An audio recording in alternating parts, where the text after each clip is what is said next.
I am now recording. Okay, if I can start with a presentation, have a short presentation and then get to some discussion. Okay, so let's see here.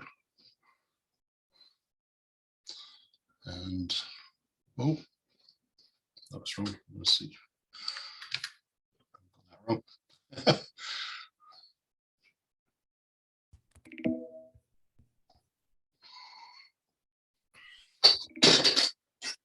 Right, okay, so today I'm really going to speak about anti-fragile success criteria, which goes on from Dawe's presentation last week, and really is focusing on a book by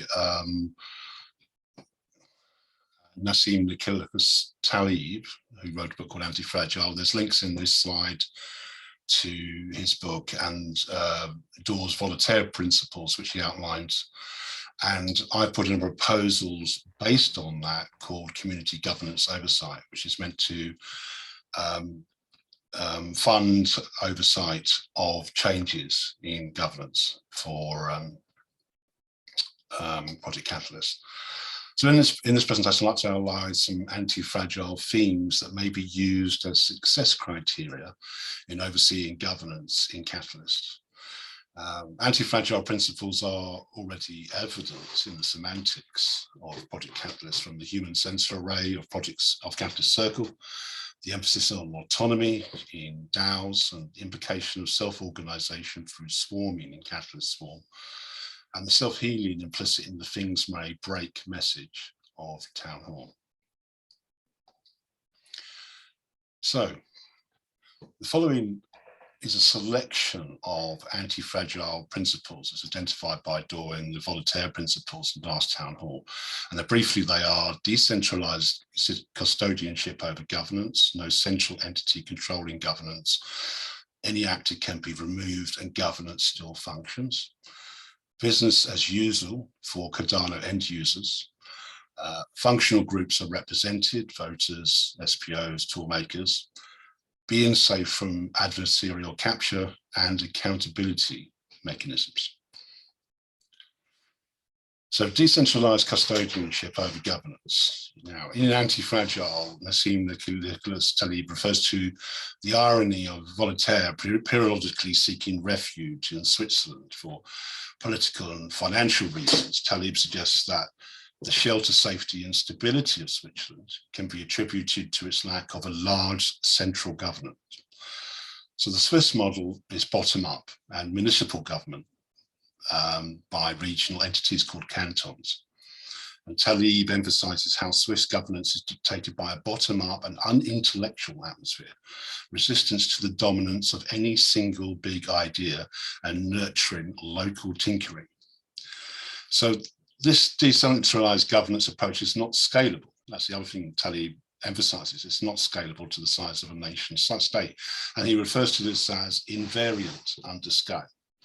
So there's a difference in kind between the granularity of governance of local affairs and the abstraction of large public expenditure or large governance. So business as usual. In the context of business as usual, success criteria represents some kind of stability based on anti-fragile principles. And this kind of stability does not seek to eliminate volatility, but rather to cancel it out in the aggregate.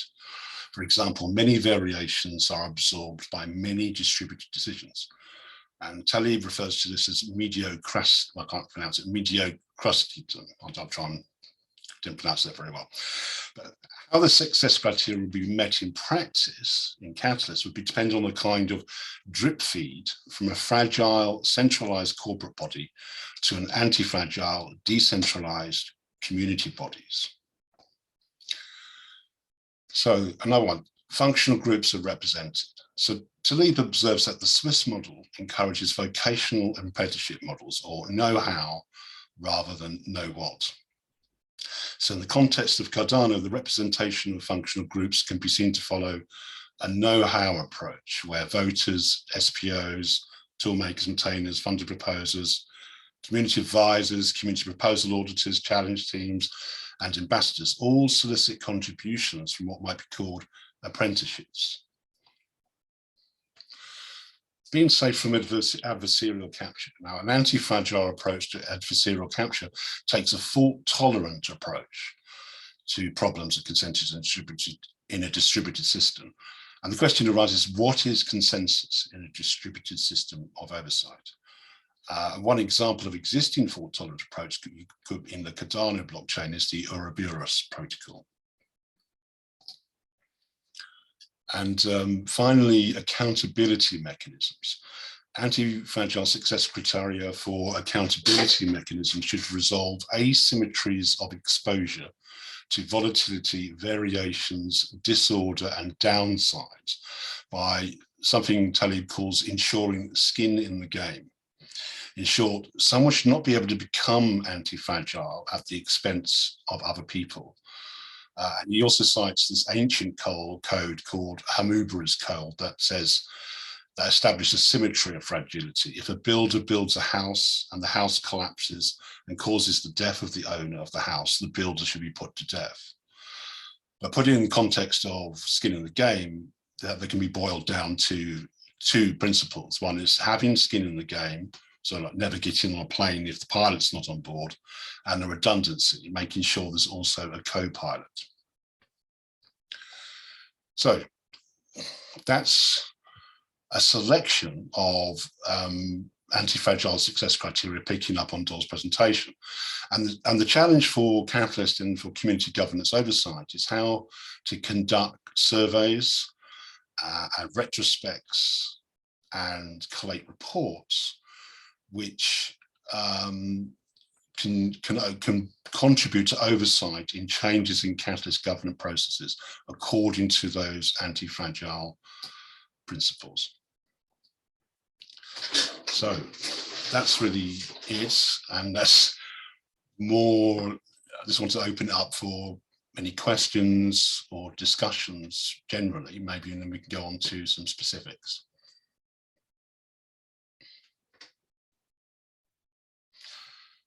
Door. First of all, amazing presentation, really great. It's like you've been thinking about it more deeply than me, so that's awesome.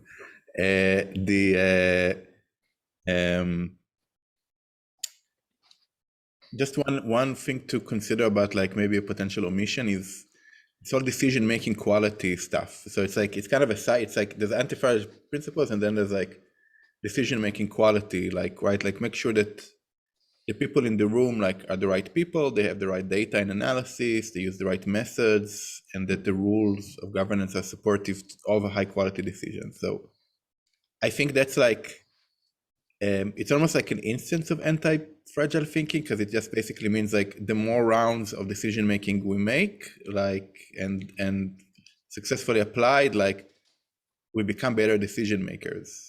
If we keep tracking that, and I would love if that would be part of the scope, even in the first pilot, although that is a very tricky thing to measure. Yeah, thanks, Joe. I did emphasize it's a selection. I was hoping to do another workshop where we talk about other things as well. But you're right. I missed that out. So that is remiss of me. And it's important to, I think you highlighted that well in today's presentation on decision-making quality. Tivo, you got your hand up. So I got two things. One of that, can you explain more of that unintellectual meaning, like why do we want to get intellectual? And the second thing is, so from one slide, I kind of caught that these anti-fragile methods are pretty redundant because they want like double proofs, but are there kind of like levels of how redundant you want to get? Like every role has two people, or like some are actually still addressed by one person and not like copied, kind of like are there like more mechanics behind it? So these are my two questions. Okay, answering the unintellectual point, that's a term coined by Taleb, and it doesn't mean anti-intellectual. It just means that being intellectual does not matter. So the way I conceived of it, and I suppose this is all open to interpretation, is that if you have a specialist in a centralized governance, then that's vulnerable to the authority of that specialization. So in an anti-fragile system, you would have, it wouldn't matter that people can rely on, so I'm getting lots of notifications, don't have to rely on expertise per se. Okay, so that on the levels of so what was the other part of your question, Tigo? I guess it's kind of actually related though. So redundancy kind of was the idea, and like how many levels there are. So, but that kind of addresses the unintellectual. So if there is like questions or like not understanding of what is something, then the redundancy would like kind of guide that you don't have to have the skills. You just have to know how to ask pretty much the right question, so that you will get like onboarded and directed to whatever outcome you wanted to have. Yeah, I mean, what I got from redundancy is also related to distribution of efforts, and I think that might be related to like the apprenticeship kind of factor. So if you have lots of apprenticeships who are not specializing, they're working in parallel in small teams, maybe it could be like a holocratic type system, then that is more, that adds a redundancy there. And you could argue that that's not an intellectualized effort, because they're not following a grand scheme. You know, they're following lots of little ideas. So maybe unintellectual is a kind of a weird term there, because it's not intellectual, it's not anti-intellectual. But I don't know. A lot of this depends on how you interpret Talib's terms as well.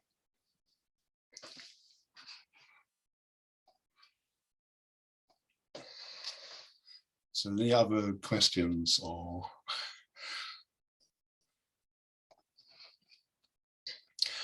Perhaps if we go through each of the principles, I took a selection of those principles and started through each one. And the first one was decentralized custodianship over governance. And what I was getting from there is how that a decentralized governance approach should not be scalable. So I'd be interested in hearing what people think about that we shouldn't be designing a system that is scalable.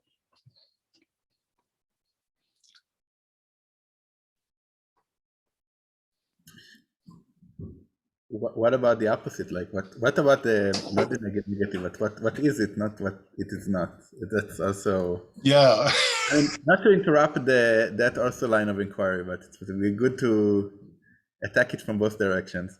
Yeah, sure. No, I mean, what I mean, so it's a very big, lots of people here, but not many contributors, which is a bit odd. So. I mean, I would offer at least one definition of decentralized, the kind of a canonical one, which is maybe it's one for distributed. I'm not sure. Like decentralized is a very charged term, but if you have a system, there's a set of actors in it. You can remove an actor, and the system still functions, right? Like, so that means it's decentralized. So in governance, it's like, you have a dictatorship, you remove the leader, everything falls apart, right? Because he was the glue holding everything together. So in this kind of systems, it's like thinking about like, group by group, like what happens if we eliminate a member? What happens if we eliminate the whole thing? Like what happens if the circle stops? You remove the circle from the system of governance. Can the system compensate for that? You remove one member of the circle. Can we still get reasonably good decisions out there? Stuff like that. That's right. I mean, that picks up on the point of fragility. Like at the moment, arguably, we still have, like take catalyst circles example, it's still, yes, it's a problem sensing mechanism, but it's still quite centralized. There's no obvious alternative to it, although arguably, so that makes for a fragility in the system.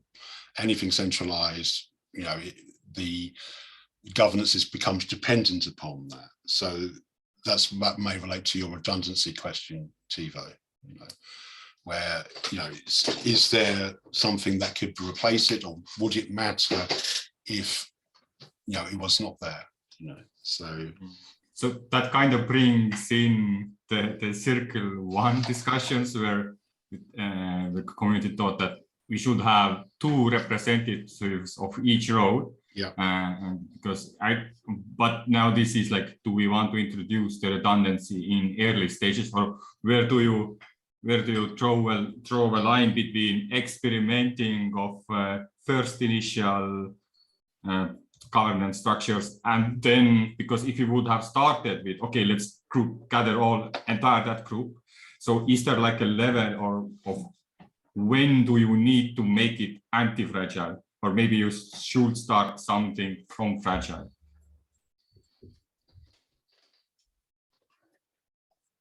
Yeah, I mean, there is a problem of transition from fragile to anti-fragile. Dor, you had your hand up there. Do you have any thoughts on? I mean, I'll let you finish and then I'll yeah, go on. I just kind of vocalized that's a kind of a drip feed, like there's a kind of, you have like, let's say IOG is the fragile organization, it's a centralized organization, it's a corporate organization, arguably. So there's a drip feed from IOG to a community that hopefully will become decentralized, or just, I use the term decentralized. So do you want to step in there, Dor? Yeah, I mean, I want to frame it on a practical sense. I think it's a question of prioritization, right? We have limited capacity, limited resources, and limited time, and then we need to figure out what we decentralize first, and like what makes sense to make more redundant.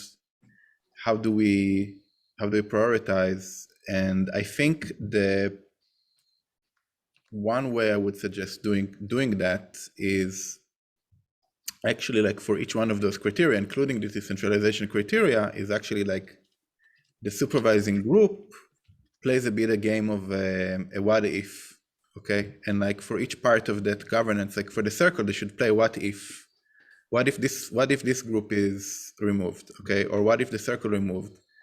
What happens, like how much as of a disruption, like first of all, what's the risk level for that happening? Is it low, high, medium? And then what's the impact?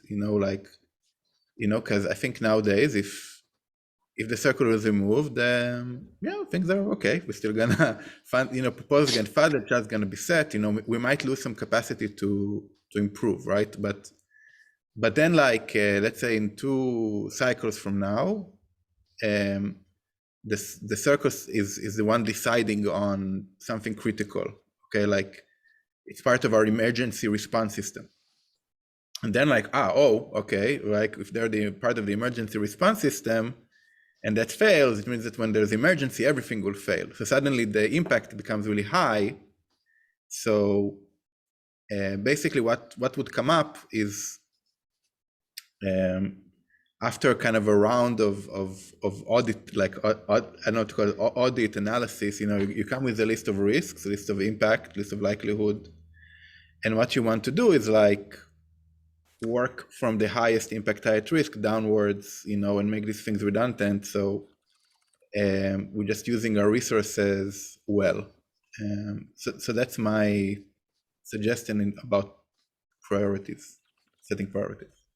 Yeah, and I think there's a difference between, it's interesting that this term redundancy, there's obviously a difference between redundancy and resilience. Like Talib puts resilience in, I think you had it in a kind of the column, a few slides in last town hall, where on the one side you have fragile systems, and in the middle you have resilient systems, and then you have anti-fragile systems. And arguably redundancy supports anti-fragile.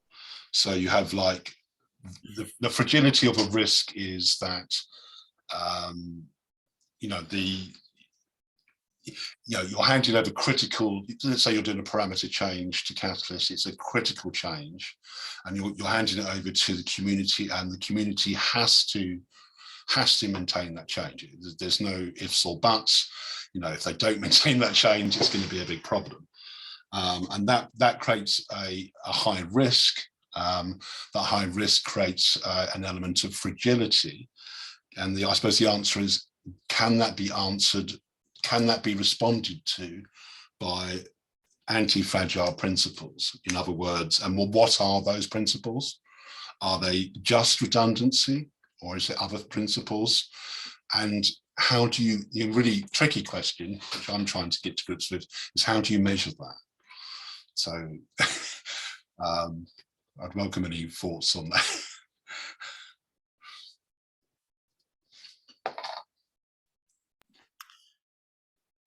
I was going to put one sentence because everybody's not jumping in. No, So I know.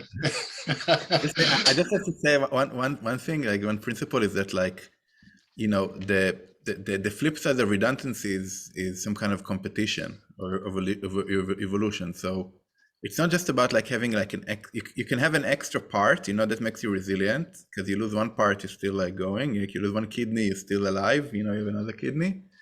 But then you can have multiple groups like fulfilling something, and may the best one win, or like there's this continued accountability and pressure to improve because there's competition. So it's like, so I would say marketplace dynamics is like so it's like, why aren't we all like, why everything is not like a monopoly, like just one company that does electricity and one company that does rails and one company that delivers food? It's actually kind of an anti-fragile thing that there's constant competition. There's in a healthy marketplace, it serves anti-fragility. So I really think there should be,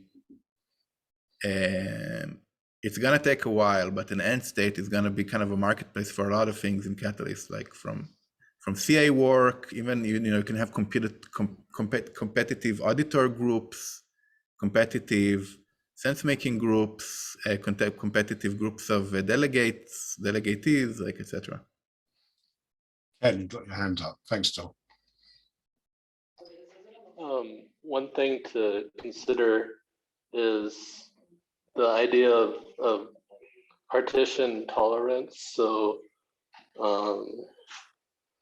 like if you look at a system that's decentralized and bottom up, the power structures in that system are localized. So if you do have a situation where there's some catastrophic failure or something, it's only at a local level and it's not affecting the rest of the system. So like having one governance structure that is in control of everything that's going on may not be the most fault tolerant, because you're lacking the partitioning of the governance structure. Yeah, certainly localization can help with redundancy. I mean, perhaps that's, I mean, Dawn's point about, is it redundancy or is it competition? So that if you have lots of localities, say, Ken, those localities are not duplicating necessarily the work of other things. They're kind of maybe in competition, maybe doing things slightly differently, but they're still providing the service for what needs to be done, So redundancy may carry a kind of implication of sameness, where competition may be, you're still getting the same thing done, but in a slightly different way. Peter.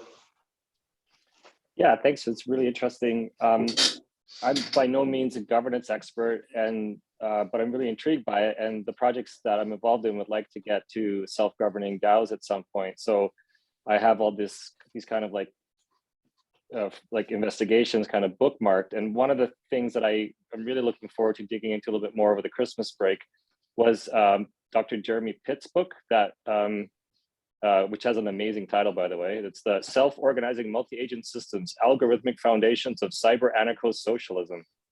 I mean, you had me at self-organizing. Okay, so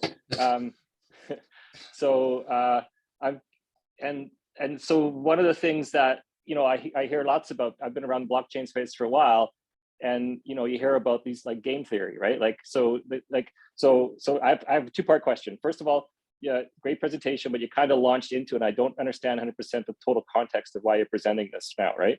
So if you could just back up for a second and say what this analysis is part of and what you're trying to get to. Presumably it's related to some of the things that Dor was presenting earlier as well, as far as where we're going as a Catalyst community. But if you could just clarify that. And then secondly, it sounds like you guys are kind of talking about two high-level like designs for a governance system, but each one of those will be affected by game theory to some degree, right? And like, so I'm curious what your view is on that, and like whether you have to explicitly recognize in either design just human incentivization and the fact that not everybody's motivated by the same thing, and recognizing some of the interesting research that's been done by people like Dr. Pitt in this area. So it's kind of a broad question without really. Yeah, I mean, I probably can't answer all your question, but in response to the game theory, I would say about game theory that like the work done by University of Edinburgh and all that game theory has typically been applied to formal mechanisms. And it's an open question whether game theory could be applied to, let's say, more social solutions to governance. I mean, that's maybe a controversial issue. Some people may say that there are game theory solutions that can include human elements outside of formal systems. I know that Charles Hodgson might have that view. I think, yeah, I have jumped into this straight into a kind of anti-fragile presentation where I didn't give perhaps maybe enough context. And the context of this really is oversight of proposed changes to Catalyst in governance. So it's really responding to what Dor presented in his Voltaire principles at the last town hall. So I just kind of picked up on that and the anti-fragile terminology. I kind of left out, and I think Dor made a valid point, I left out the kind of iterative and gradual transition, the effective decision-making, which is a sort of a key part of this. And I jumped to the anti-fragile principles, which are really, that's why I went to Talib's book. But really it is to try and come up with an innovative approach to metrics. So to say, how can we use those principles to survey and to do surveys, to do retrospectives, and then to do reports, and then feed that into an iterative process on proposed changes to governance. Yeah, the intention, just to even take even more, like, you know, the intention here with these principles and with the community governance team is set up the foundations for basically that every funding, like every governance cycle, let's call it, okay, and things are gonna get way more complex. I'm sorry, I know that things are already complex, but they're gonna way more complex once we start to talk about protocol parameter updates for the Cardano protocol and software updates for the Cardano protocol and direct access to the treasury. There's it's like stuff that's like, it's gonna be, you know, it's gonna be pretty crazy. I think like the Cardano protocol has over 300, I think it's around 300 parameters that, like, you know, each one is like, can have a really dire economical effects, and you have like different groups of experts that can decide and deliberate on that, and different groups of representatives that can get feedback. You know, there's gonna be a lot, and it's gonna be extremely hard to track and follow. But what you don't want is what happens right now in every sort of governance that I know of, except you know, in every sort of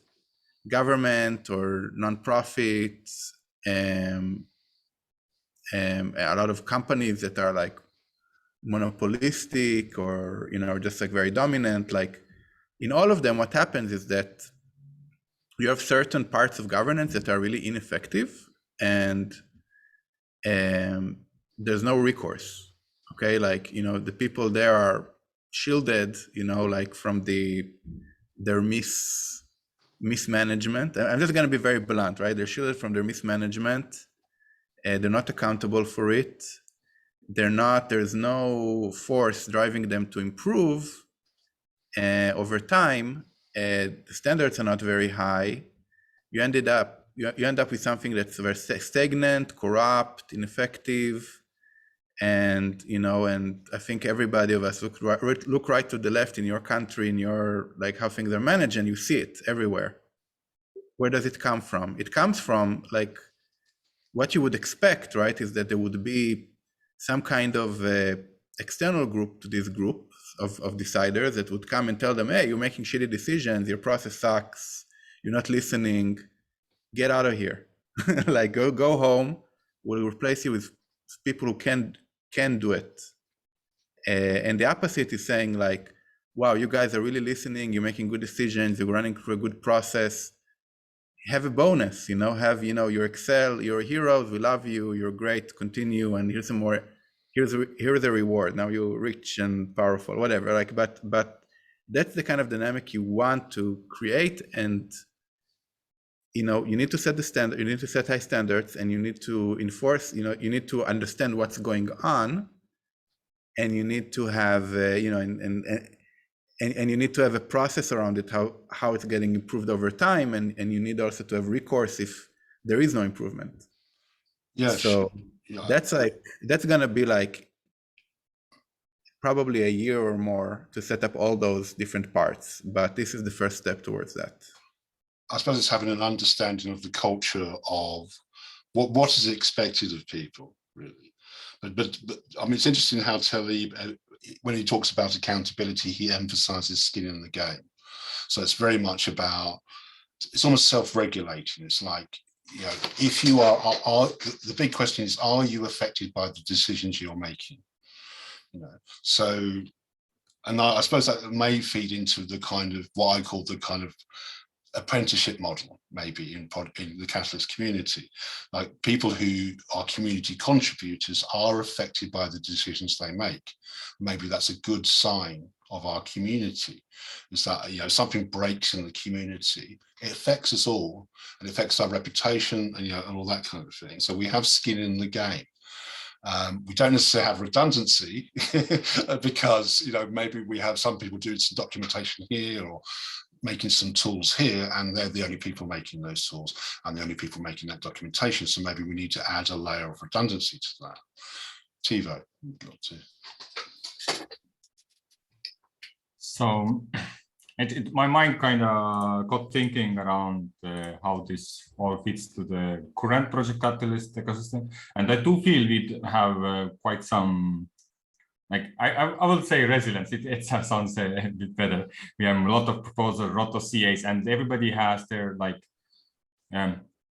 that skin in the game, because if they do a bad assessment, they don't get rewarded, but they spent a lot of time. If they did bad proposals, they don't get funded, and they might not get very valuable feedback, just except like more just links to, hey, read this first before you try again, basically.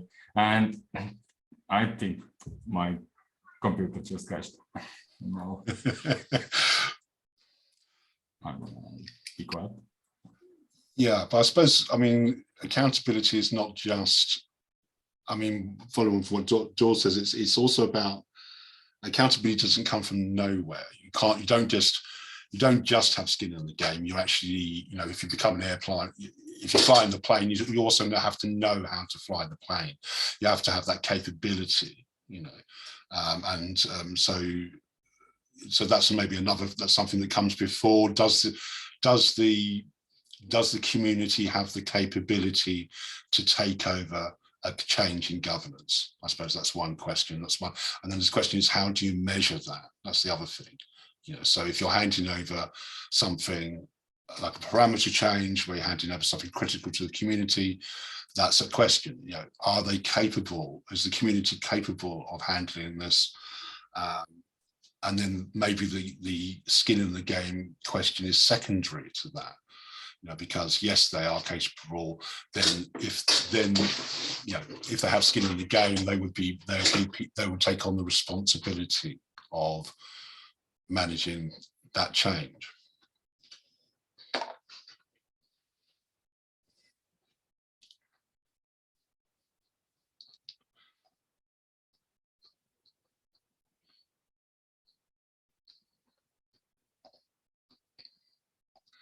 Silence. I'm writing in the chat in case because my Yeah. connection is kind of bad. But where I wanted to get with the story was science like the Daniel, Marek, and Dora has done a lot of job, and it's coming from like IoG, like company side, and we are talking about process changes and the parameter changes, and are there opportunity for community to take these roles, and how do we protect against the fact that some people present them that hey, they want this role and that stuff, but they actually what their intention is to get the access to the like people's names and stuff, because there is a lot of responsibility behind that also, that role.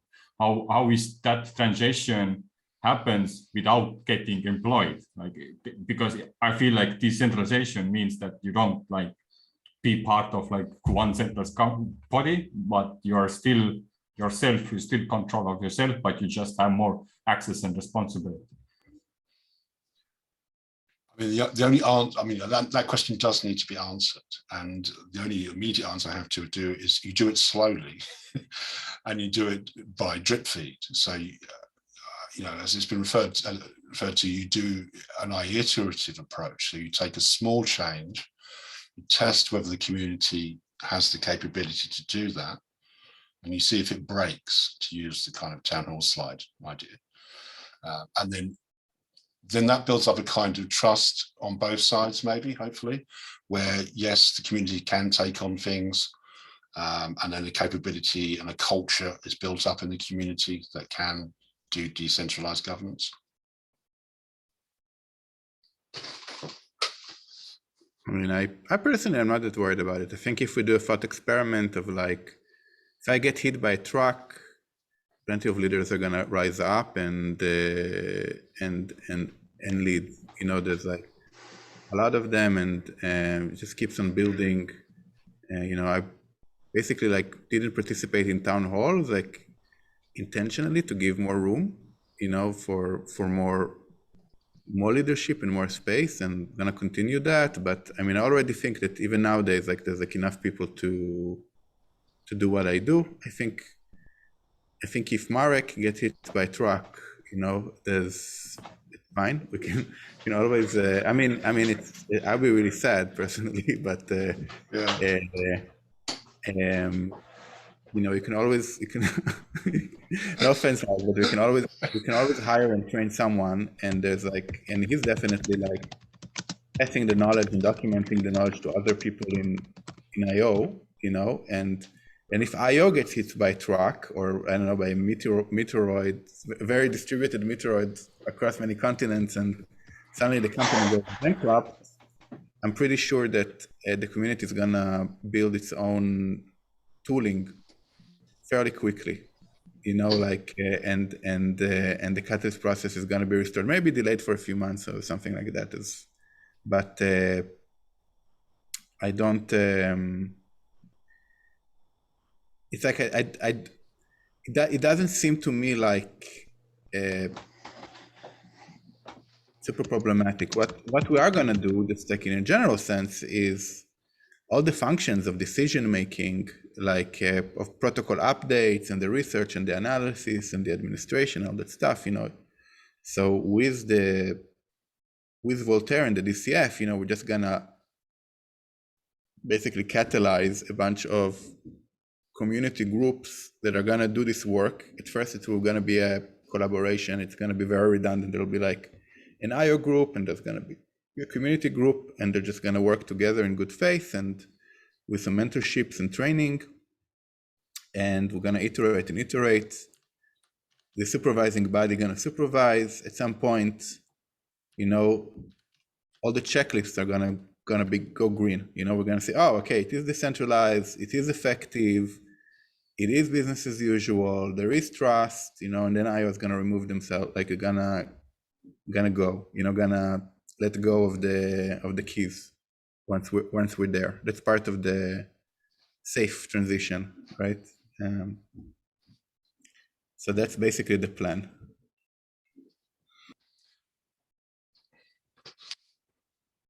is Danny going to start saying, like, if I get hit by truck, then Yeah, Daniel, you got your hand up. I was If I fired. win the lottery and decide to start a colony on Mars in a happy utopia, how about that? It's like maybe less dark. It's funny that my wife and I are just doing our life insurance, updating our life insurance, and so we keep talking about the proverbial bus, right? Like just like Doris saying, if you, I just had this picture of this meme now with a bus with the word proverbial on the side of it, going, if you see this bus, run. There's a bus driving around with the word proverbial on it. Like you heard the expression in English, right? Like you're saying hit by a truck, but we usually say if we get hit by the proverbial bus, which is like that scenario of like, oh, somebody gets hit, so now you have to make arrangements. So it's a very dark humor joke on my part. Sorry, I'll just leave it at that.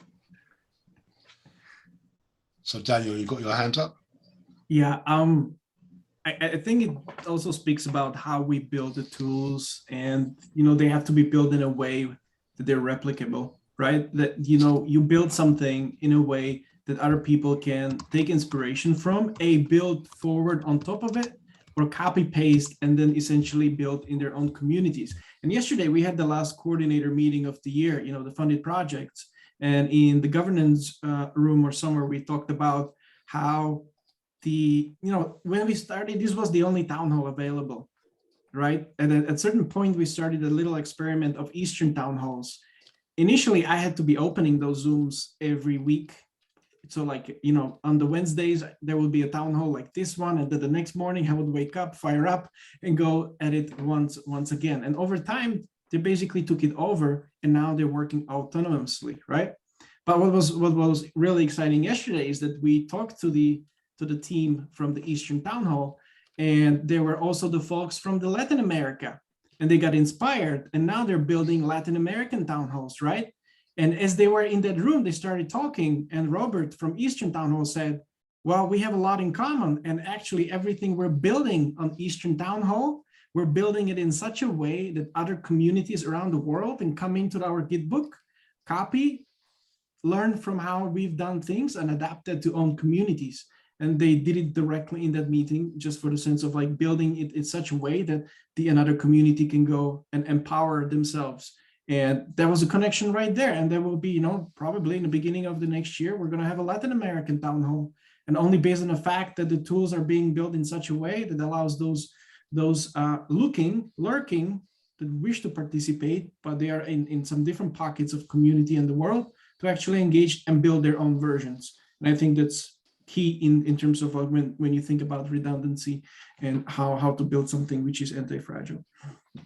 Yeah, I mean, I think a key part of redundancy is to replicate tools, and a key strategy to replicate tools is to build your network so other people are using the same tools in your network, and then that means that they don't just depend on you. Cowie, you got your hand up. The only real difference between Catalyst and any other like DAO is where the funds are coming from. So people are going to be building up other treasuries and building DAOs. So if the tools that are used for governing Catalyst are available to govern other DAOs, then you have that sort of competition of ideas, because people can build up their own ideas for how governance should work on top of what's being done in Catalyst. And then the people who are running Catalyst can look at what other people are doing and incorporate those ideas back into the way Catalyst is doing things. So that's sort of where that competition happens. Like it's not really direct competition, but it's sort of the competition of ideas or structures, in which structures are efficient at bringing forth the results that you're looking for.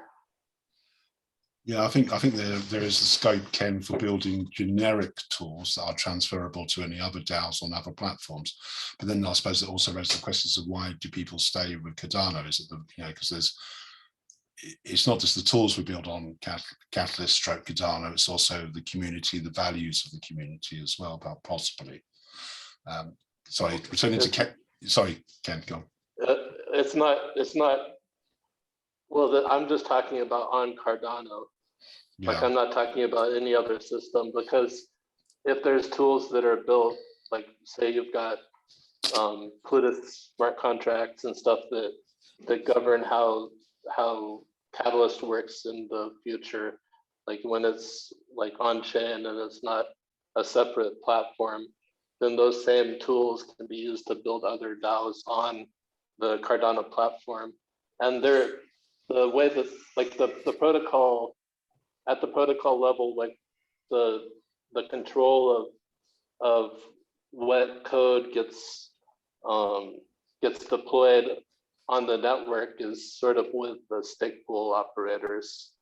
Like with the hard fork combinators, you have the ability to make changes that don't make the old way that the system works go away. Like the old system still functions. Like there can be breaking changes, but I don't know. Like there currently isn't really control over what's allowed to be deployed as on the node in the Cardano network, but it's just the stake pool operators are working together with IOG and the different things that need to be rolled out. Like it's not enforced. It's that's sort of like the stake pools are in control of that. Okay. Sorry, I mean, we need to get around to Cowie because you had your hand up before. So.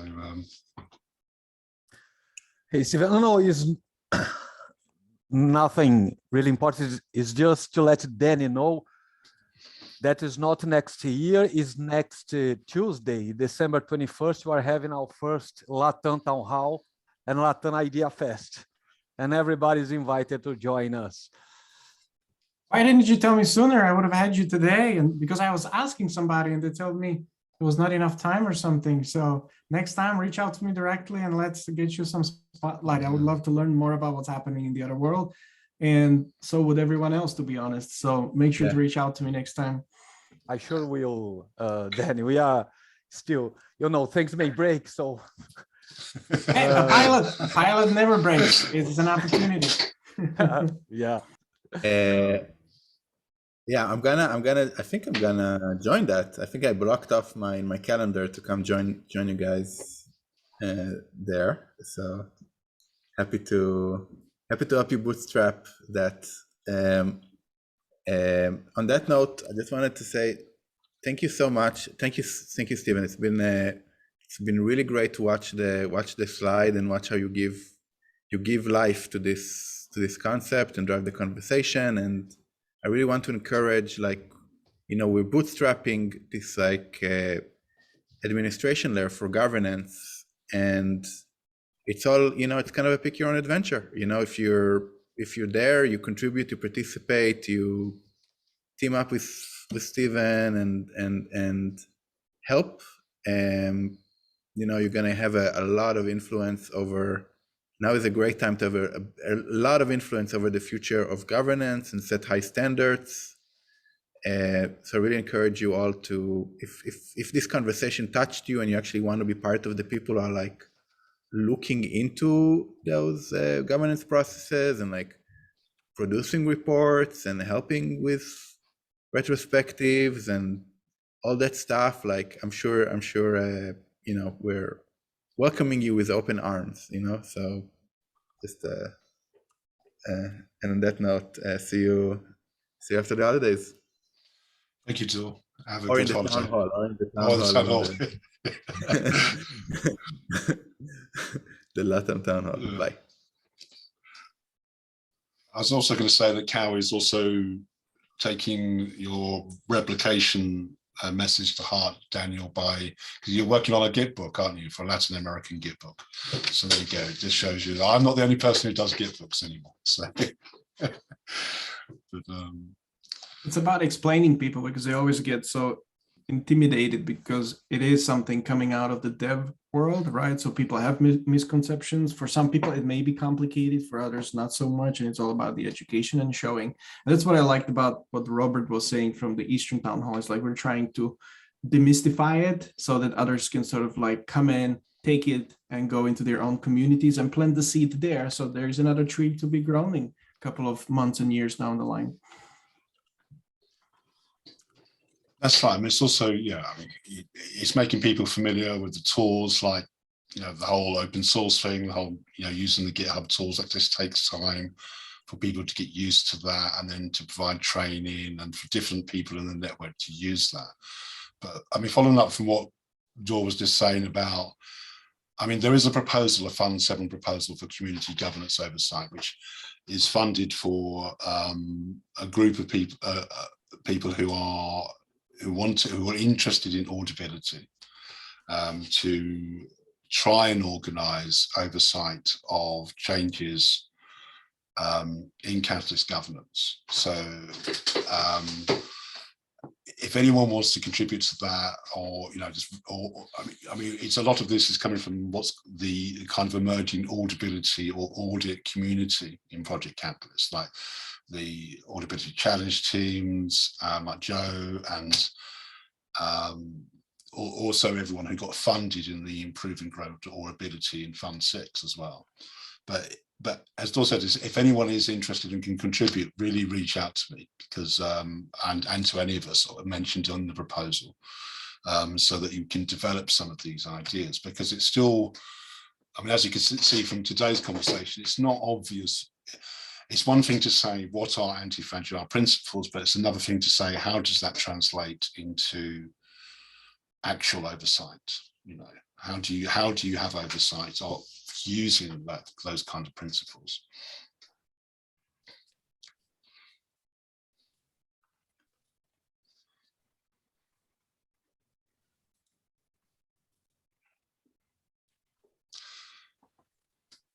So who's read the book yet? Did anyone have a chance to have a look at it? It's a pretty good audiobook if you ever are into listening when you're walking. It's not, I don't think it's narrated by him directly, but it's pretty decent book, and it's on Amazon for sure. I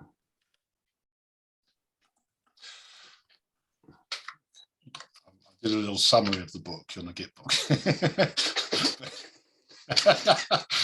I remember, like, when I was in college, like, there would be always those, like, you either had to read the book, and then you went, there used to be that portal where you would get like the short essays, and essentially you don't have to read the whole book. I mean, it was beneficial, but right now you could read 12 books in that fashion, trusting that the content is right.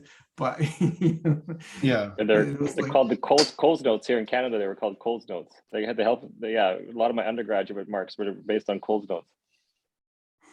Yeah, so that was fun. It was like, how did you read that? Well, I read the summaries. if the movie wasn't, if for all my English literature classes, if the movie wasn't available, I had to look for the Coles notes first, and then obviously then I had to scramble to read the book. But you learn more from the summary. Sometimes. Because most of the time, because for books, the publisher has to cram a lot of stuff so that he gets to the amount of words that make it a proper book. Whereas the summary is really the concepts that matter from the book. Now the modern version is I watch YouTube at 1.5 speed and I don't even think about it. My family walks by and go like, "What are you listening to? Why are these people talking so fast?" I'm like, I only have so much time. So I keep getting distracted, guys. That's obviously, I've had too many meetings today. I'm going to leave now. Thank you for this very interesting discussion. Otherwise, I'm just going to keep dragging it sideways. Take care, guys. Thanks, Peter. Yeah, I think sometimes you can learn more from the summaries, because I think Talib's book was criticized for being all over the place a little bit. And, you know, it's quite a difficult book to pin down. But then other people have said that, well, that's the point of the book, is that it's difficult to pin down because, you know, it's not a system. It's like a series of principles, you know. But then you can, you know, another good thing I tend to do is trying to look for the counterfactual to try and see who is criticizing the book. You know, is there any valid criticisms of the book and that kind of thing. So, it's also, will these principles work as things that you can apply to distributed governance? So it's always worth asking those questions. Yeah, and if you want to get entertained, like he gets really agitated real quick on Twitter when people are communicating with him and tagging him. So if you ever wonder what sort of like persona Taleb is, just give him a follow on Twitter, and can be quite entertaining at times, because he does engage a lot and he has an interesting personality, to say the least. So he's pretty active on Twitter.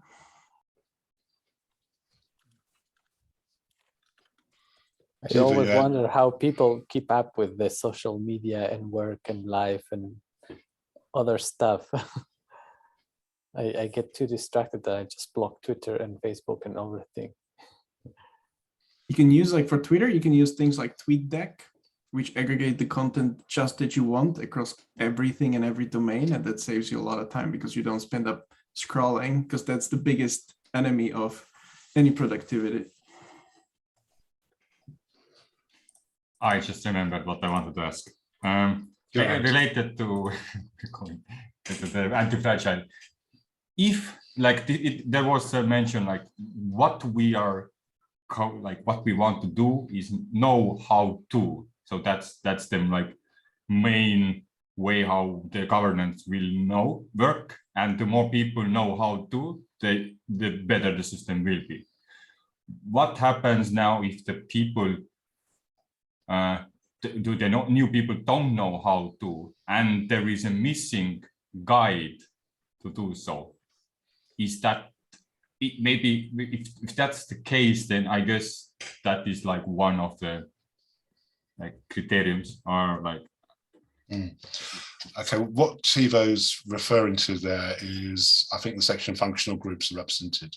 And Taleb refers to, again, he refers to the Swiss model. I know there's been reference in the comments on the Swiss model, but and that's a distinction between knowing how, or know how, and knowing what.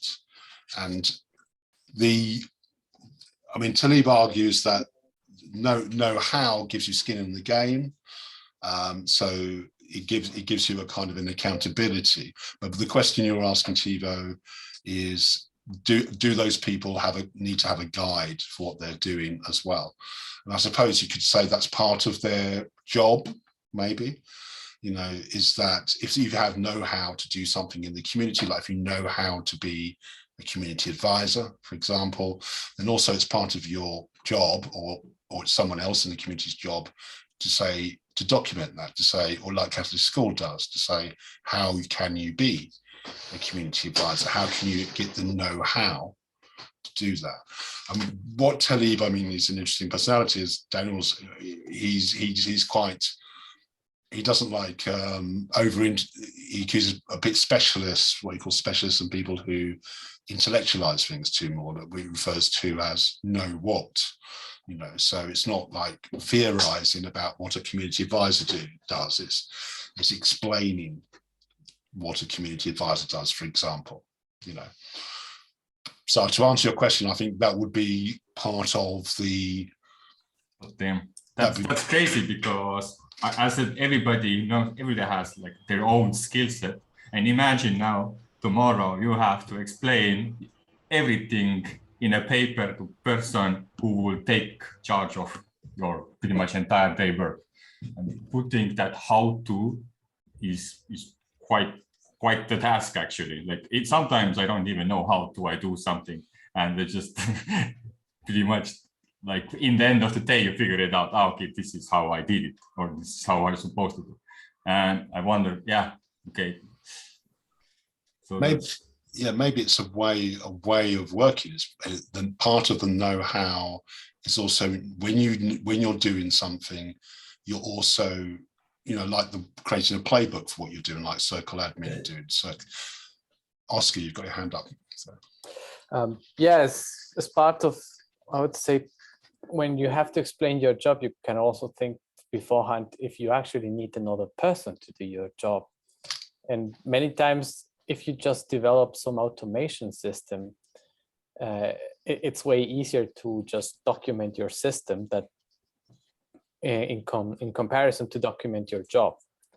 I mean, a lot of failure and fixes in how's this, nurses or pilots, you just make checklists because everybody forgets, because you have not an automated system. And the way you kind of build the systems is also, you introduce failures on purpose, which is, for example, what Netflix does with this Chaos Monkey. I mean, they just make systems fails on purpose to see if what additionally thing would break on the way. And that's part of the training, is not only making redundant, is forcing your redundant system to fail and see how it survives. So it would be part of our Catalyst training to actually see, like, for some kind of failures, see some kind of leaders not be around, and see how, okay, that cost 3 weeks of delay, and then we were in that anti-fragile, but at least, you know, it cost us 3 weeks to recover. It's kind of, yeah. I mean, if that's part of our method, Oscar, I think we're doing quite well on breaking things, you know. So, and you know, because you know, and that is definitely part of our iteration, but maybe we shouldn't value that more, actually, as you say. Just, you know, it's embrace our failures. Tivo. I see poetic science mentioning a proposal, which it doesn't make sense. But before I get to him, the two things we just discussed, I think there will be valuable challenges in proposal. One, which would ask what just Oscar said, like make a challenge of basically to introduce failures. I don't know, like pretty much show how hard the Project Catalyst will break if we create the bot of doing something like that. I think that would be interesting. And another thing is to create the challenge for guides, how do you do something? Yeah. And everybody has to explain their skill set. And that would be interesting, because then only experts would be, damn it, my internet blowed up again. Oh, I'm back. You're back. Now, picking up on that, though, I mean, maybe it should be, I mean, this is kind of like a thought experiment, but let's say that you're in a proposal, you had to explain how your proposal can break. Okay, so which might be similar to a risk analysis for your proposal. I mean, let's assume that a lot of proposals do break in the sense that they never are quite what they seem to be. And so you do a proposal, you submit it, and it's once you're funded, the circumstances have changed. And does that matter? And the extent to which that matters may dictate how anti-fragile your proposal is, maybe. Okay, so is in other words, how flexible is your proposal? You know, and also, you know, how flexible can it be? It can't be that flexible to get out of its own scope or its own intention, can it, Tivo? Yes, but this was got me thinking, because I was looking at Peter's background, and was like, he has this broadcaster chatting thing, if I remember correctly, and it would be interesting because if you say roles and you say what you need and where your money goes, it kind of represents how to knowledge, but it doesn't say it exactly. So whether that section of would get a big. Tivo's computer's gone again. So, yeah. I would take on this risk analysis. I think it would be a great thing. One thing I have noticed on Catalyst is that there is no control or enforcement on the community side on gauge the amount of support. In the sense, I do see a lot of good projects, or at least good ideas. But I would like to say, instead of giving you the full amount, how about you tell me what would you do with the first 20,000? And to see how the people would react with their priorities and stuff like that. Because there are projects that say, yeah, this is a great idea. This possibly does cost 100,000, but I would like to see the first 20,000 execution level. Do you feel that's a communication issue, Oscar? Is that you don't, things get funded, but you don't really know what's happened with the project? Is that the? Yeah, I mean, it's part of the auditing. It's because right now I see the funds, people just vote. People vote with yes or no. So it's very binary. And I would like to see first a strength, like say, maybe people believe in you, but not the full amount. Or that would be one on the voting and support. And then of course, later on the execution, probably have a vesting system. Like, okay, you're going to take 3 months. If your budget doesn't have adjustment of high liquidity at the beginning, maybe we also pay you in three separate months or stuff like that. I know it's more administrative risk, but no, not administrative risk, administrative burden. But it's something I would like to see on how proposals are followed up. I think from an anti-fragile criticism of that, maybe it would introduce too much of a layer of bureaucracy. So there is that criticism. I say this administrative burden. Yeah, exactly. Yeah, but Marta, you've got your hand up. I was thinking of sort of laying another metaphor, and I apologize for that. But if you think about the arc of a trajectory of a proposal, a funded proposal, and if you think about it in terms of like a new musical artist gets on a stage and they're like looking at the audience, and he gets on, it's the first time he's performed, and so the audience he gets on, he's a little bit clumsy, and he plays kind of, starts out a little bit awkward, and people kind of look down at their feet when they're watching him, and then all of a sudden he gets his stride and boom, it's like a really engaging experience. And I think that we have to consider that part when we're thinking about how we assess funded proposals or any kind of engagement or governance even. And I think that may be sort of that part that Dora was describing about this sort of layer upon how to make decisions about when to drop a circle or not drop a circle, that sort of piece of it, is that it may not necessarily have the metrics and the measurement of it may be an unanticipated arc. And we have to be able to build in this kind of fluidity or flexibility into that arc. So that's all.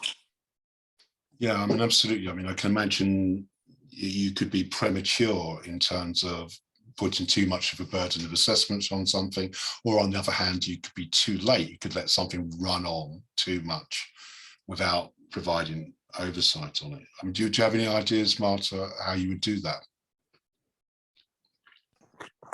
I think that maybe within the assessment teams, that there could be sort of this, that they could have a shorter duration, and that they could be filled with people who are required to engage on small projects or tasks to become familiar with the environment, but then that they are then sort of like, so if you think about the assessment teams, if they are these small groups, so that they kind of have this they produce this undulating field of assessment, rather than having like one team that lasts a long time and they all kind of know each other, so they all sort of start to become like what Rupert Sheldrake calls a morphic resonance. They all start to sort of pick up on each other's thinking, and they all start to sort of have the same sort of perception about how to understand something, but instead have these like shorter duration, multiple, they're almost like mini silos in a way. So I don't like silos, but I mean, in a way they are kind of like that. They create this sort of like structure, this fabric that undulates. I think there's a parallel with something Taleb refers to in Redundancy, where there has lots of, he talks about scale and making sure that things don't scale too much, or aren't allowed to scale actually, so that they, so it's a big, he kind of quotes the kind of small is beautiful, kind of paradigm, where lots of little groups are kind of redundant, resilient, but also they can do lots of different things, and they can, as you say, possibly resonate, in that kind of way, Marta. Thanks.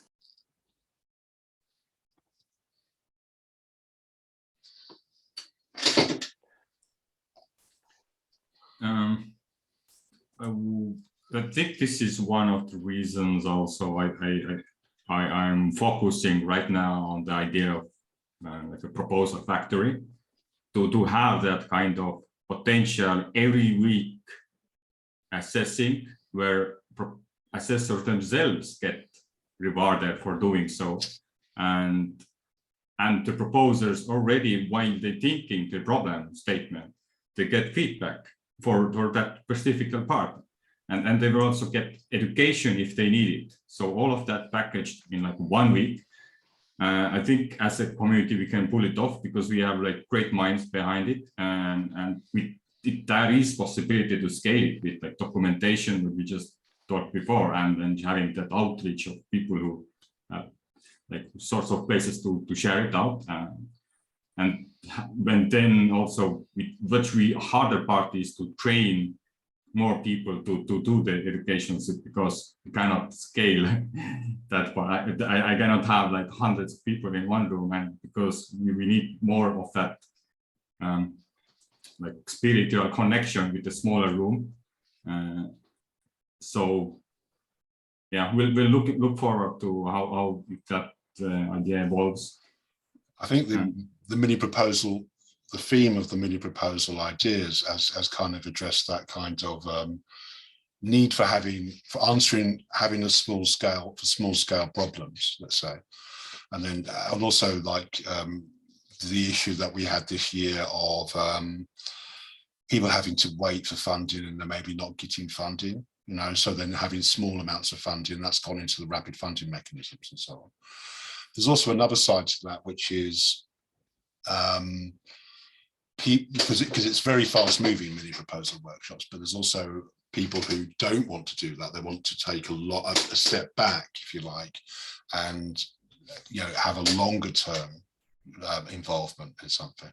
So there's two sides to that. Ken, did Ken have his hand up? I'm sure it's gone. Oh, there's Ken. Yeah, sorry.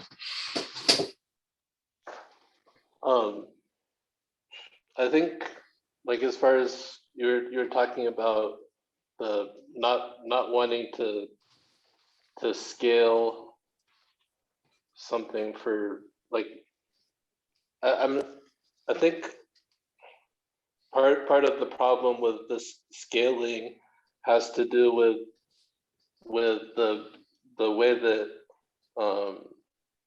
different roles are sort of generalized, or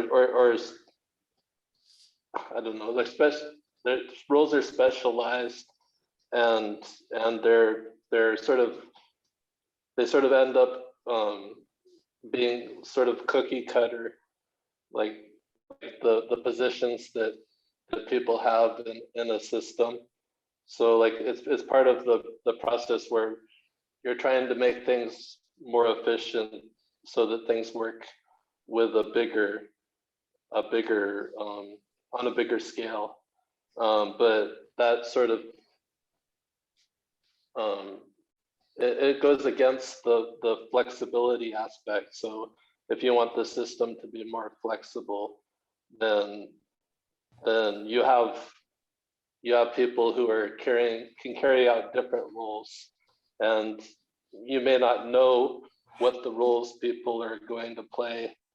You may not know what your role is going to be next week because there's new problems being thrown at you. But if you scale in the sense of trying to build up a really large organization that is really good at doing one thing, then you sort of get that like people have narrow scope. They're not flexible anymore in that case. Yeah, I think that's part of what you're talking about. Yeah, Talib actually picks up on that. He's very much against specialization and or centralizing knowledge, if you like, as well. And he sees that as fragile because it's a risk. It means that the specialist, if it's something like the bus principle, if someone runs them over and all that kind of thing. But also he argues that it's kind of inefficient in the long run. because it creates a kind of rigid system. So you have let's say you build up an entire organization that's specialized to do one thing. That's very fragile, and it's very specific. It may have short-term efficiency savings, but it's very fragile. He actually criticizes just-in-time delivery, interestingly. Like he criticizes like the way that all airports and delivery infrastructures are organized. And if you notice there's a natural disaster, they suddenly come to a halt. And he says that they're fragile systems. They may be very efficient systems, very highly designed systems, but because they're highly designed, it makes them fragile. Now, an alternative to that, the anti-fragile approach may be less efficient in some ways, but it will be more resilient. It will be more, have more variety. What Marta was referring to, have more resonance, have more richness to the solution, potentially. One word might be, instead of fragile, might be brittle. They are more brittle. Yeah. Hamza developer, got your... Hello, I have a question about the anti-fragile system or governance. So the communication channels, okay, the members of such a system, how would the communication channel make it fragile or anti-fragile?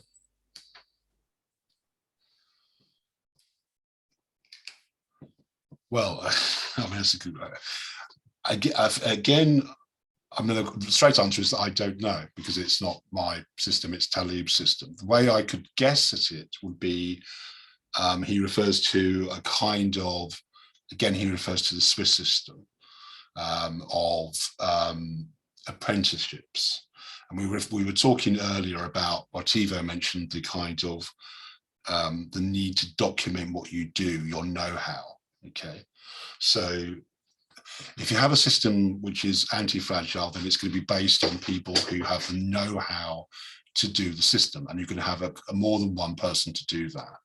And presumably they will have to communicate with each other in order to produce what might be called playbooks, to sort of, or run sheets, to explain and to guide other people in what they're doing, a bit like what Catalyst School is doing. So that's not a direct, straight answer, but that's what I might suggest. Thank you. Okay. Oscar. I wanted to come back on this efficiency and specialization, because those are most of the time trade-offs more than they make the system fragile. I mean, you say, if I'm a blacksmith, I have to do a lot of things, but if I specialize within a society, that's the important thing of specialization within a society. The society flourishes more, and it's actually more robust because the productivity is higher. And it's the same thing on airports. You say, well, you have this last minute ask for permission to land and stuff like that. That indeed makes the system more efficient. And in many cases, that's the preferred thing. I mean, there's points when you say the volcano erupts, and maybe we should actually stop flying. And maybe we'll only have like emergency airports for more vital things. I mean, you can always have a ranking where you say, I want absolute resilience for these things. I want something that never stops for these other things. They are all, you have to say, in the end, we live in a society that has prices or a cost of, or not honestly, the universe has a cost for everything. And there are things where you will pay for the inefficiency and the trade-off of this never stops to, I will actually allow some stops if I get high throughput.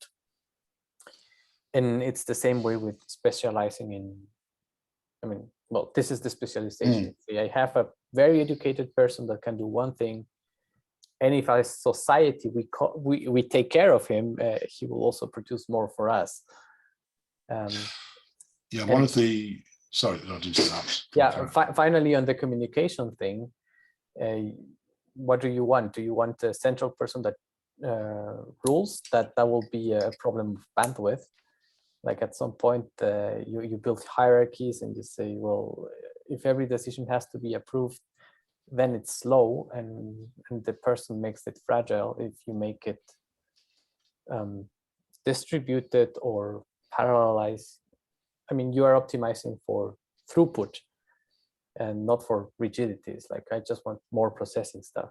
So these are just things you need to consider. They are not making the system robust or fragile. They're just optimizing an efficiency, which is, I think, a different point. It's interesting that you pick up on the specialization issue, because I've just posted in chat that I came across quite an extensive criticism of Taleb, coming more from a libertarian perspective, which argued against his position, saying that specialization was a good thing, because it allowed people freedom to, to dedicate themselves to one task in the market throughout their life. It's kind of a freedom issue. And it also accused Taleb of being a collectivist. And there is definitely a collectivist angle to Taleb's thing, where, a kind of an anti-fragile society is one where individuals are kind of expendable in a sense, because they are kind of like, because other people can, so there is that kind of moral side to that. Taleb addresses that by saying that someone shouldn't be anti-fragile at the expense of someone else. But it's all very well to say that, but it's still an issue. But then arguing for Taleb, there is this kind of thing where efficiency, an efficient society really what we want? Is high productivity really what we want? I mean, I can imagine some of maybe the climate change group, or others might have counter arguments to that, say that high productivity, gross domestic product, for example, that kind of stuff is not a good measure of society. It's not necessarily a good measure of contentment even in society. I'm just thinking of both sides of the argument.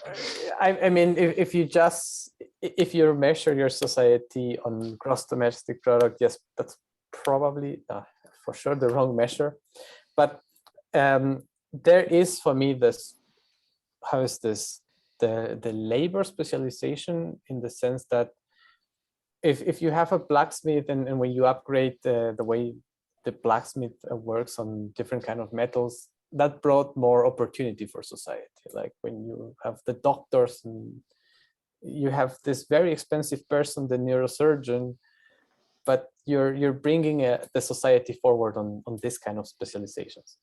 And the neurosurgeon will never be able to chop wood, because that will mess up the way he uses his hands. I mean, you need to go on this cost that to have a neurosurgeon, this person cannot do other things.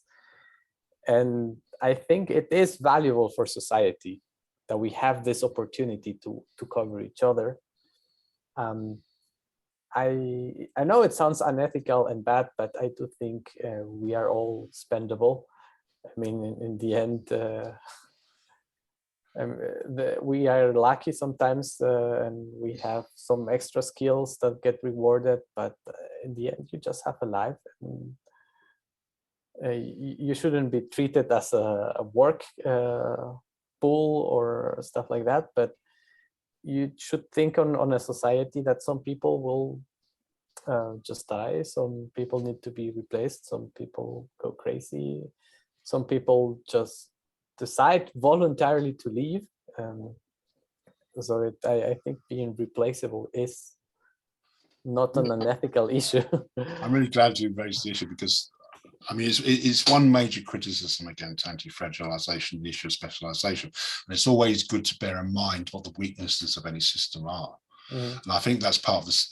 That is one, you could criticize anti-fragility as a collectivist system, and there are problems. I'm not saying it's socialist necessarily, but it's collectivist.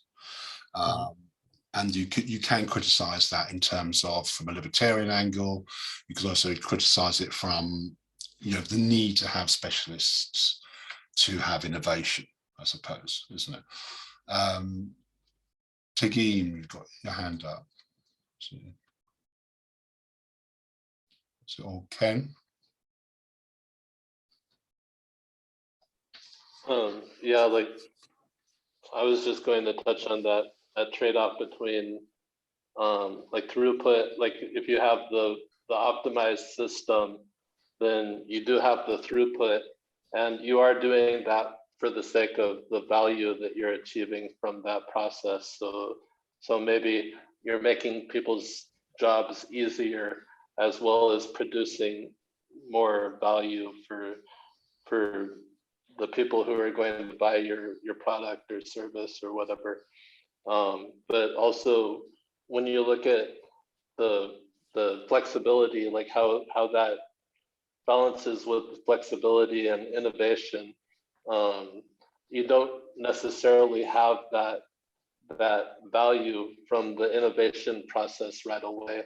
That only comes through getting to the point where the innovation produces something. So like when you look at the process of proposals in Catalyst, part of that is people looking for funds so that they can do that innovation. And so that innovation and flexibility side is sort of a key focus for Catalyst specifically. Like, yeah, but you do need this to look at that balance.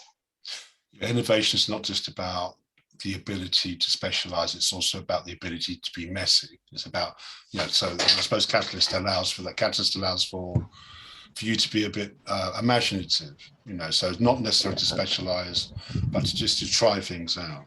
I would say on the efficiency angle, another thing that efficiency suggests is a formal system, an automated system, an optimized system. And the question would be, does that apply to governance? You can have like a formal system on the blockchain, for example, but that just provides a kind of, if you like, a dumb platform. It works well, but it's a dumb platform on which there's a medium on which ADA runs on. But you could argue that governance is a human system. And if governance is a human system, can it be automated? Can it be optimized? And then another question is, should it be optimized? There's an ethical dimension to that as well. So, Tagane's got your hand up, would like to speak?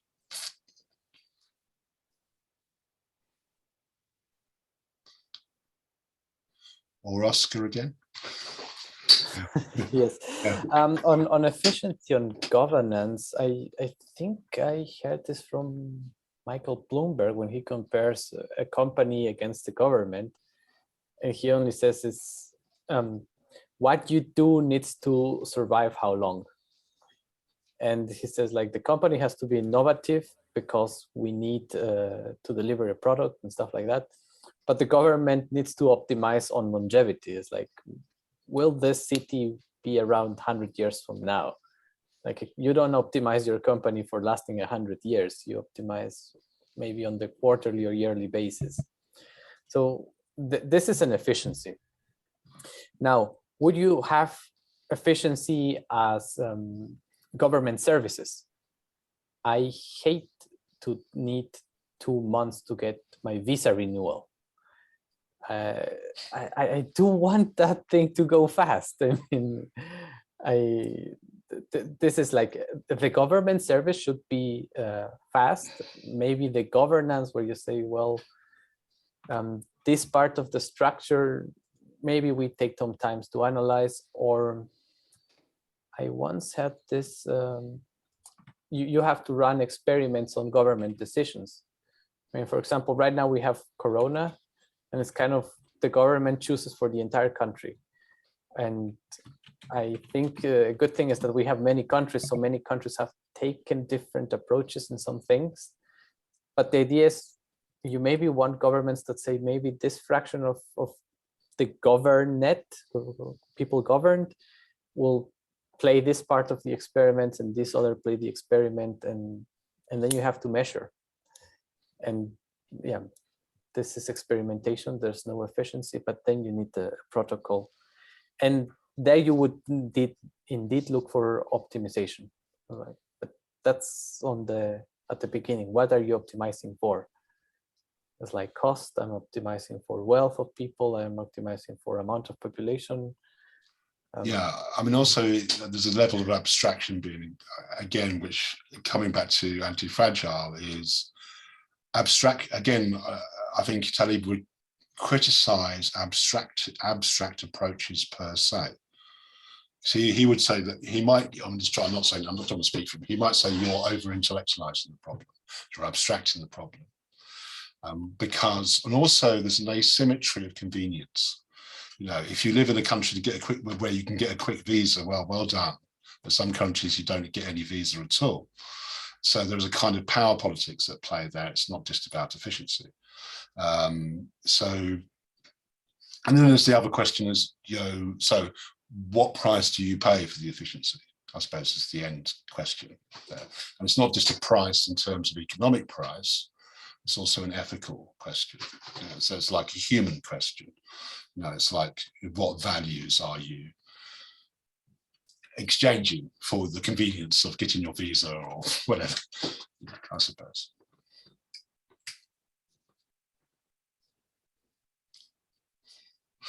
I'm not sure if that's off subject.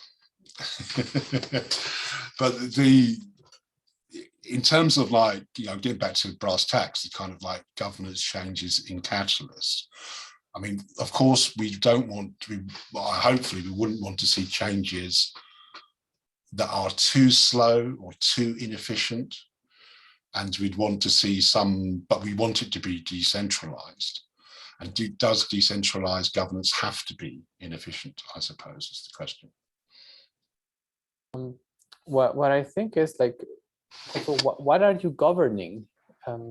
Because if I see it on the comparison to Bitcoin, I mean, it's kind of a feature that it barely changes. And right now in Cardano, what we have is IOHK is still leading and they just push changes. I mean, there's people that cannot follow the next hard fork that we had after Alonso. We had to backfix hard fork. It's great that the system works and nobody notices that we had another hard fork a month later. And we had then recent change of parameters because we believe we need more block size. Yeah. Now, those are technical governance decisions that right now don't matter. Or are you referring to parameter changes on the blockchain relating to the, exactly to the cryptocurrency? What we're talking about here, arguably, well, it's not arguably, it's the capitalist treasury. Exactly. Which is not the same. So, I know so the capitalist treasury is, if you like, an emergent governance system.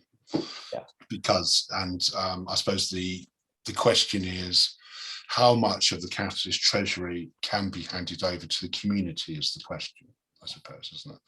And that's the governance question. Can the community govern funds for innovation? I suppose that's the question. So, and that's quite a big governance question. I agree. I agree. I mean, I believe the catalyst treasury is indeed to fund the ecosystem flourishment. And yeah, that was the initial talk, the skin on the game thing. If the thing doesn't affect you on the long term, you're gonna pick anything. And I think I saw this from Taleb in the Google talk when he says, how much experience can you trust in the specialist? No, how much can you trust on the experience of a specialist? And he said it's low in the sense that if you are an epidemiologist, maybe you had the experience of Corona once in your life, maybe you never had an epidemic to keep track of. I mean, there are some events that are rare that, yes, you can be a specialist, but you will never have enough sources of information to validate your ideas, your proposals, whatever. Yeah. Whereas there are other kind of specialists like that they deal with the problem every day because the problem is abundant. Yeah, I think So- that's about, he's referring to black swan events a lot Yeah. as well. Yeah. So, and I mean, although he does say that COVID, he has argued that COVID is not a black swan event. But I don't know his reasoning for that. But yeah. But, I'm judging more on the statistical sampling. Yeah, if you are an epidemiologist, you maybe get one epidemic in your lifetime to study. If you are, I don't know, a plumber, you will have a job every day. I mean, you will get very used. Maybe you can specialize within those systems, but the frequency that you need to practice your knowledge makes a big influence. And that's also with governance. I mean, if you see monetary policy, whatever you pick today, it's 20, 30 years that you have to have experience. And then what is your next approach? You have this huge lag that you cannot choose. Now, what is with funding? It is an experiment. You say, well, does the treasury, the people there, do they have skin in the game? How much knowledgeable are they? How much experience do they have in the knowledge? This is where I do believe like weighted voting is important. Weighted voting after just money might not be the thing, or might be yes the thing, because we have a monetary system. But this again sounds nasty, but people are not equal. It's like there's votes of people you should value more than votes of other people. And which resource you use to have this weight is still unclear right now. Like money is right now easy. But I think that might speak to the scale issue, Oscar, as well. Like does it matter how unintelligent someone is at what scale? You know, that's the other thing. That's one point I'd put into what you're saying there. I think in some contexts it does matter. You know, like there's a kind of, there's issues of capability. Let's say, you know, you want, if the decision, if you're trying to decentralize governance, but you need some specialized knowledge, that almost sounds like a contradiction, actually, doesn't it? But so there's a kind, you're caught in a bind, aren't you? You know, I mean, I think we have had filters all our life. I mean, if you go to engineering school, they will mistreat you and overwork you and make it hard so that only capable engineers graduate, so that we have buildings that don't fall, bridges that don't fall. And it's the same, like you need to put a filter for everything. Now, then you want to say, well, I want a society for everyone.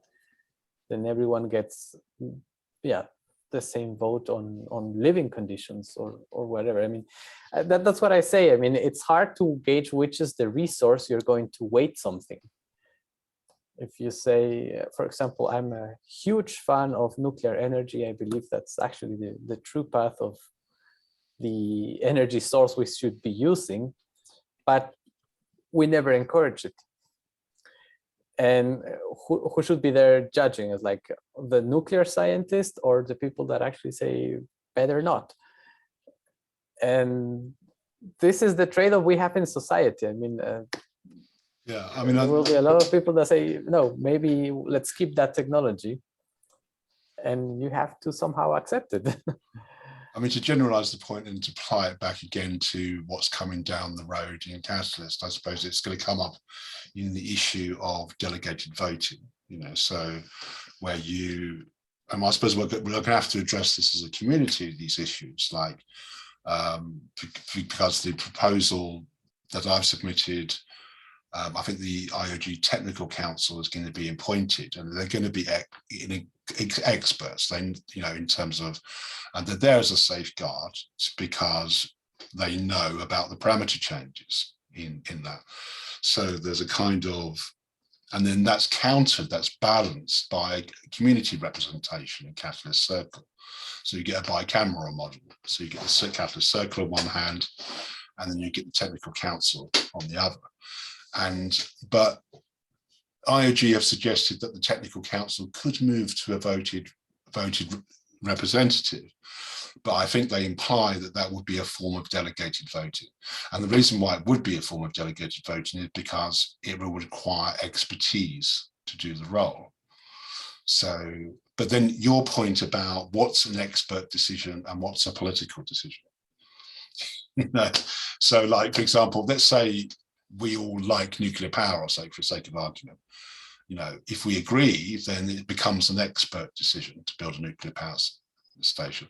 If we disagree, it becomes a political decision, doesn't it? So it's like it's a trade-off there. I mean, I think it's everything political. I say, if we all love it, it's our taste for loving it. If the majority votes again, it's like, yeah, it's our taste not to pursue that. Maybe there is another energy, but this is the thing on governance. It's like we are sharing this planet, and somehow we have to choose together. And we will make decisions that maybe look bad now and maybe evolve into something better. Maybe they look good now and they degraded. I mean, this is the gamble of politics. You really don't know. I mean, well, yes, maybe politics out there, if you like. You have to remember this is also a community, isn't it? It's a specific community, and capitalist community has its own culture, yeah, and its own values, which have grown up over the past year or so. And whatever you think of that culture, you may not like it, you may dislike it, you have your own view, but it is not the same. Capitalist community is not the same as a generalized abstraction of politics in the real world. I would argue, and in fact, I would argue there is no such thing as an abstract of the. There's always communities. There's always, do you know what I mean? You go out into the world, there's always a community, in that sense. And if you start talking about things in general terms, again, putting your Tilly hat on, you might say, well, what are you doing? You're abstracting again. You're intellectualizing again. No. Go back to the community, to the brass tacks, and see what the dynamics are there. And then you can talk about it will be the informed decision of the values and the culture of the community, for better or for worse, I would have thought. Ken, you've got your hand up. Yeah, we do have a community with a culture now. Like my concern is like what happens if we get exponential scale to the Cardano community. Like what happens to our culture then when you have many more people, new people showing up and people who have been in the community for a long time? Yeah, it's a fascinating question. Oscar, do you have an answer to that? Yes, you will have exactly what you have in the open source community. You start with very polite, highly knowledgeable nerds, and then you include more people, and then you kind of become a grumpy person trying to silence the newcomers because they have not learned the culture. I mean, I'm fascinated with our meetings here that people raise their hands and stay muted. I mean, I have been in a lot of calls with less people where everybody just jumps in. And this is something that we will grow into. It's like as there are more adoptions, these town halls will have 500 people, and there will be some that will start shouting and jumping in. It's part of the growth. I have seen it in open source every time. Maybe right. What do you think, Matthias? I think Quasar was ahead of me. Oh, Quasar. So very polite of you, Matthias. Thank you. The idea of raising our hands here and the way that we communicate in this group, and then going to Twitter Spaces, which is really bizarre because you don't look at anything, and then flipping back to Discord. Some of the new groups that I've been hanging out with on Discord, they're like, why is your video on? Like, why are you showing your face? I was the only one, and they're all like, well, we don't turn our cameras on here. I'm like, but you can.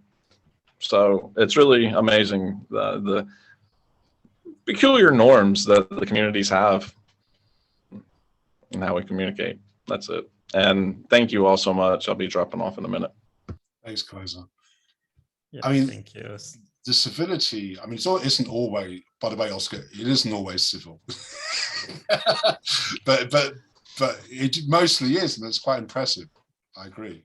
Matthias. Yeah, same point, right? I would argue we are at a point that it's not all nice. There were in various just within Catalyst a couple of events over the last 2 weeks or so, specifically, that were very unfortunate. And I think that's something that the community needs to grapple with, but I also think that is something that will be more openly communicated within the Catalyst circle potentially. I hope there might be another meeting that might not be as open yet, you see, but yeah, I do see a need, and it is. I have several thoughts on this. So one also is, well, to Oscar's point, right? We have established a culture, and now you gotta deal with it, right? You as a newcomer, right? You have to assimilate essentially, right? That's a common view. There are good arguments for that, right? But especially, and I don't know too much about it, but since this is on the topic of anti-fragile, this might not be the best approach, because culture eventually is essentially made up by your community members, and you want to include new community members, right? You want to be welcoming and grow as a community, also in capacity. When I look at who's on camera here right now, right, there's some identifying markers where I could say, it's like, my real world looks a little bit different, looks a little bit more diverse, and we need to be maybe a little bit more open and welcoming, and actively reach out. And it's not enough to say, you can come in, and by the way, you got to play by our rules. And that's not to say, I'm judging anyone for that thought, because it's pretty common. It's quite persuasive, to be honest. But that's something that I feel strongly about, that we make our culture work for people that are essential to, really follow and rather execute and lead the ethos of Cardano, which is, making the world a better place for all, and not just for us being here in the room. I think that would be a downfall. So just some of my thoughts. I would say there's a tension between that and difference. I'm not sure we're so much the same in this room necessarily either. Although and also the question is, what is what is this culture? Maybe it isn't a good culture. Maybe it's a kind of, we have implicit rules that are creating barriers for people to come in, and not just barriers of difference, but barriers of mindset even. And also, is it about reaching out to people, or is it about being open? Are those, do you know what I mean? There's a kind of a tension between the two. Reaching out to people is almost like sales, It's not, I suppose that's my fault. So Johnny, got any thoughts on this? I even on Twitter Spaces, the Cardano community is, people raise their hands, people do all of that. They're very polite and supportive, and at times I do kind of it is kind of interesting, because you do get the sort of kumbaya feeling a little bit, and I love it, right? I just don't know if and when it erodes or kind of becomes less prevalent or emphasized. I'm sure I can adjust and I can adapt. I obviously can't control how everybody else feels about it, but you know me, I'm the burner in the group. I always talk about the Burning Man 10 principles and how not every single member of the community embraces it, but what does make, I think, some people embraces it is when they see other people embracing it, and it just it's kind of nice, right? And if you haven't seen or aren't aware of the Burning Man 10 principles, you know, I can post a link, or you can do a quick Google search, Burning Man 10 principles. And it is more of a convention. It's not a hammer. It's not something that you know, but, you know, when I actually see people saying "moop" and they run and they pick up a little piece of trash on the floor, not because they have to, but it just becomes this leading by example. And so when I go myself into public spaces, Twitter spaces, etc., right, and you know, I can only lead by example and try to embody that.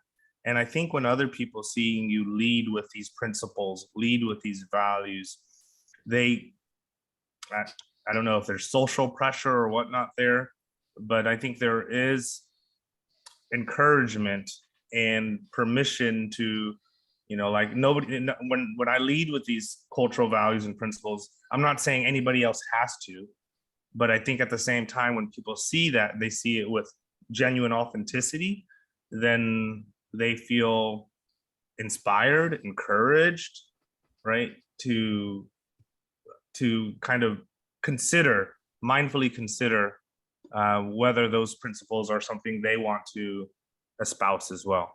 So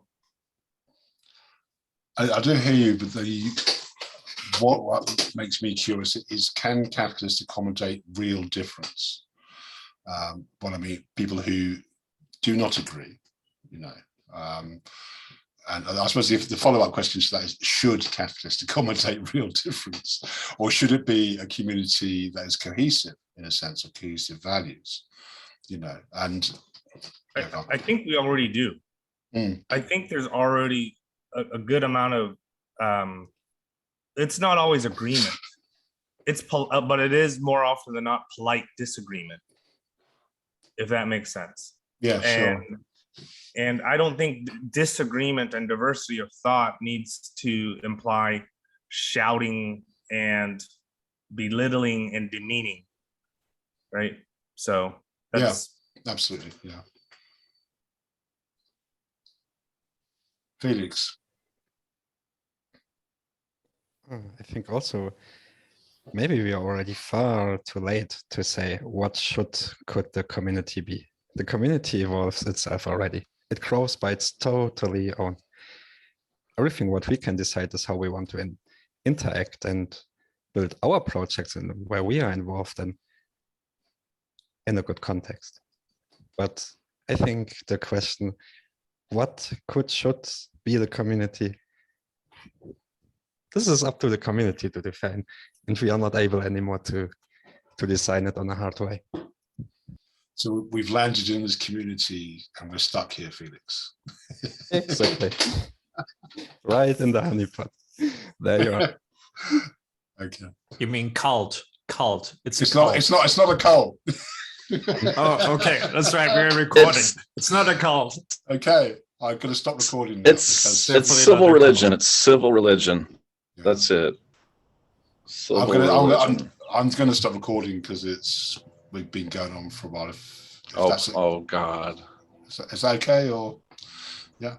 I'm not allowed to be on here without being recorded per Are you sure? The handbook. You don't want to talk about that court case, but